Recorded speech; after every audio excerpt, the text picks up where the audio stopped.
Greetings, it's March 8th, 2021. This is a small linocut print I did.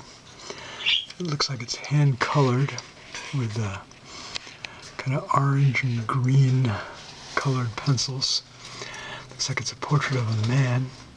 I suppose it could be a woman wearing eyeglasses. I have no recollection what inspired it, if it was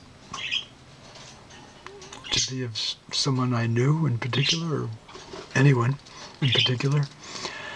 And I don't recall if I printed any other proofs of it. This might be the sole print that was printed from the lino block, which I don't believe I have any longer. Anyway, there you have it. I was, let's see, 1975. I was if it was in the winter and spring, I would have been a sophomore, and if it was in the fall of 75, this is when I was in my junior year as an art major at the School of Art at Southern Illinois University, Carbondale. Anyway, there you have it. Just to give you a sense of scale here, there's my hand. Linoleum block prints are fun. Alright, there you have it. Kind of like a more mature version of potato prints that young children make. Alright.